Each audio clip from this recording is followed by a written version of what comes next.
Bismillahirrahmanirrahim. Bismillahirrahmanirrahim. Bismillahirkafi. Bismillahirmuafi. Bismillahirwafi.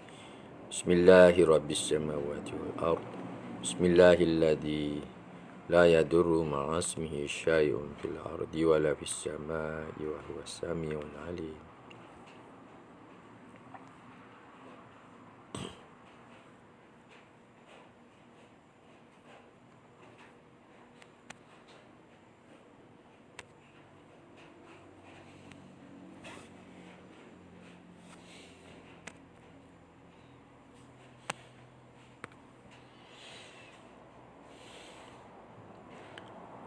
Alhamdulillahi Rabbil Alamin. Wassalatu wassalamu ala Sayyidina Muhammadin asyrafil mursalin wa ala alihi wa sahbihi ajma'in.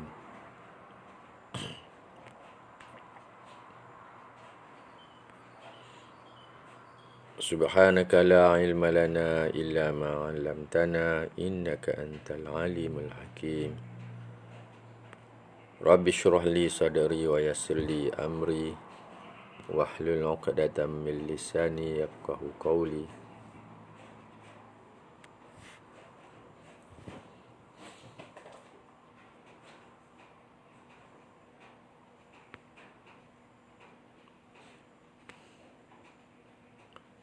Amin ya rabbal alamin. Assalamualaikum warahmatullahi taala wabarakatuh. Ya sahabat, hari ini hari Isnin tetapi Selangor bercuti kerana semalam sambutan Keputeraan Duli Yang Maha Mulia Sultan Selangor. Okay, so tak banyak kenderaan di jalan dan juga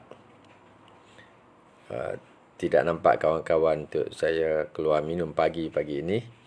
So saya ambil kesempatan ini untuk bicara sedikit mengenai satu remedi, rare remedies juga, maknanya remedi yang jarang guna tapi mungkin kita terfikir untuk guna. Sebab ada simptom dia, kita terfikir untuk guna. So remedi ini bernama Arsenicum bromatum. Okay, Arsenicum bromatum. Okay, Arsenicum bromatum ini menurut Dr. Borik merupakan satu remedi anti-sora. Okay. Saya sebut dalam buku anti-sorik dan anti-sifilitik sebagai terjemahan kepada istilah asal. So kita boleh sebut satu remedi anti-sora. Maknanya ia boleh menangani isu-isu yang berkaitan dengan diri penyakit yang ada masalah sora. Sora ini salah satu daripada 3 penyakit kronik bagi seseorang yang mungkin telah mempengaruhi penyakitnya sejak sekian lama. Okey, sora ataupun sifilis. Ada juga yang dipengaruhi oleh keadaan sifilis yang hebat. Ini disebut sebagai terbukti sebagai satu remedi. Terbukti sebagai satu remedi maknanya remedi ini biasa digunakan untuk rawatan antisorik dan juga antisifilitik. Okey, diterangkan oleh Dr. Borik, simptom dia ada letusan erupsi berupa seperti herpes. Okey, maknanya ada letusan, ada ketumbuhan sifilitik. Maknanya tumbuh-tumbuh itu ada kaitan dengan simptom sifilis. Okey, ada tumbuh-tumbuh tapi simptom sifilis. Ada sejarahnya. Dan tumor kelenjar, glandular tumors. Ada tumor kelenjar. Kita lihat ada bengkak-bengkak di kawasan kelenjar. Biasalah kalau bengkak-bengkak itu mungkin tumbuh seperti saya ni di bahagian kelenjar sebum pun boleh jadi juga. Maknanya Kalau kaitan dengan jerawat. Dan indurasi. Okey. Itu kita catat dalam buku tumor kelenjar dan indurasi karsinoma. Karsinoma maknanya ada pengaruh kanser. Ada pengaruh kanser juga. Letusan itu ada kaitan dengan kanser juga. Ataxia lokomotor. Okey, bahasa Inggerisnya lokomotor ataxia. Apa dia ataxia lokomotor? Iaitu ketidakmampuan seseorang untuk mengawal pergerakan tubuhnya. Okey. Maknanya hilang kontrol lah, hilang kawalan. Tak tahulah orang muda ke, orang tua ke, kanak-kanak ke. Kalau saya, macam saya ni, saya orang yang berumur.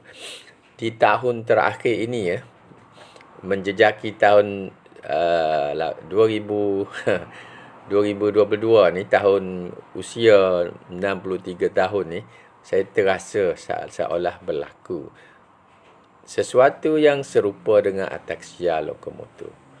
Maknanya kita tidak berapa boleh nak kawal pergerakan kita. Kadang-kadang kita duduk rasa dah tegak, tapi kita rasa seperti dia nak jatuh. Nak jatuh ke belakang, ke sisi ke.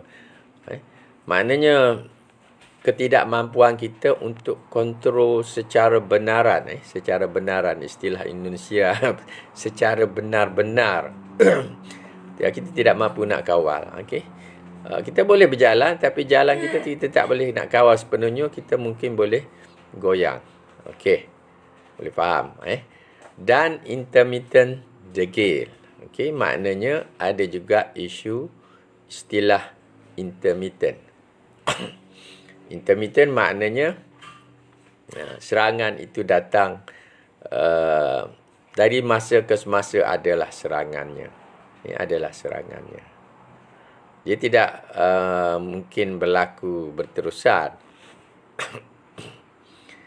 Kadang-kadang dia berhenti, kemudian dia datang lagi.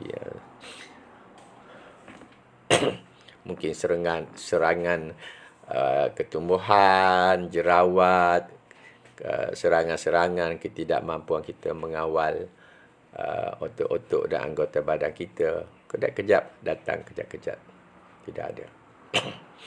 Dia tak sebut berkaitan dengan demam. Dia sebut obstinate intermittent, iaitu intermittent yang jenis degil. Maknanya kalau erupsi yang berlaku di kulit muka itu, mungkin kita sapu dia hilang sekejap, lepas tu dia datang balik. Dan diabetes, maknanya ada guna bagi pesakit kencing manis. Okey, so cerita sebenarnya kita baca keseluruhan, dia sebut begini: letusan erupsi herpes, ketumbuhan sifilis, tumor kelenjar dan indurasi, tumbuh-tumbuh, bengkak-bengkak, karsinoma, ataxia lokomotor dan intermittent degil. Dan diabetes, kesemuanya sangat dipengaruhi oleh sediaan ini. Maknanya bolehlah kita guna juga untuk situasi-situasi seperti yang disebutkan. Sebab dia boleh dipengaruhi. Okey, satu simptom partikular sahaja yang disebutkan oleh Dr. Boric, iaitu bahagian muka. Maknanya remedi ini very specific. Boleh cuba guna di bahagian muka. Bahagian muka disebut acne rosacea. Maknanya ada kaitan dengan jerawat. Ada kaitan dengan jerawat. Ada kemerah-merahan jerawat di bahagian muka ke, bahagian hidung ke, tak kira mana-mana di bahagian muka ni. Yang biasanya dia mungkin kelihatan kebiru-biruan. Boleh jadi juga dia tumbuh di dahi, di dagu, di mana-mana kawasan muka. Okey, di mana-mana kawasan muka. Maknanya arsenicum bromatum ni kita boleh guna. Disebut acne rosacea serta berpapul ungu lembayun. Itu terjemahan saya. Violet. Ungu itu datang daripada violet. Maknanya ada bintat. Kita sebut bintat atau sesuatu tumbuh macam jerawat yang kecil, yang kecil pada permukaan kulit. Tapi warna dia ungu lembayung. Okey, dia kata violet. Bahasa Inggeris asal dia sebut macam mana with violet papules on nose. Okey, violet papules on nose, worse in spring, maknanya melarat di musim bunga. Datang musim bunga sahaja, jerawat itu melarat. Mungkin makin banyak, mungkin makin teruk. Acne in young people, maknanya jerawat itu di kalangan orang muda. Okey sahabat, kita ini adalah kuliah alignment. Jadi sebab kita terjemah daripada buku asal bahasa Inggeris, so kita nak kenal pasti apa yang dimaksudkan. So istilah kita guna berpapul ungu lembayung. Lembayung, berpapul ungu lembayung di atas hidung. Ayat asal dia violet papules on nose. Kemudian disebut worse in the spring, acne in young people. Okey. Maknanya melarat di musim bunga dan acne atau jerawat jenis ini berlaku di kalangan anak muda. Berapakah dos yang sesuai? Dr. Borik saran tinctur 2 hingga 4 titis. So kita beli mother tincture tu. Kemudian guna 2 hingga 4 titis setiap hari dalam air. Maknanya masukkan dalam air, kita boleh guna ambil satu dos, satu sudu lah, satu sudu kecil. Disebut juga dalam kes diabetes, kes kencing manis, maknanya boleh guna. Dia tidak ada detail, tidak ada detail mengenai remedi ini, tapi dia sebut boleh guna dalam kes diabetes 3 titis 3 kali sehari dalam segelas air. Okey, kalau kita nak guna untuk kes diabetes, tidak ada simptom lain, tapi mungkin simptom dia berkaitan dengan acne. Acne, rosacea, simptom bagi orang diabetes, maka mungkin ia lebih berkesan.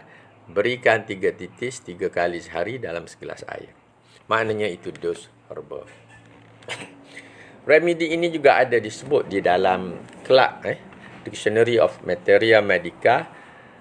Dr. Clark, J.H. Clark, dia kata secara klinikal, arsenicum brome ini boleh diguna untuk acne, untuk jerawat-jerawat, diabetes. Sama juga keterangan daripada Dr. Clark.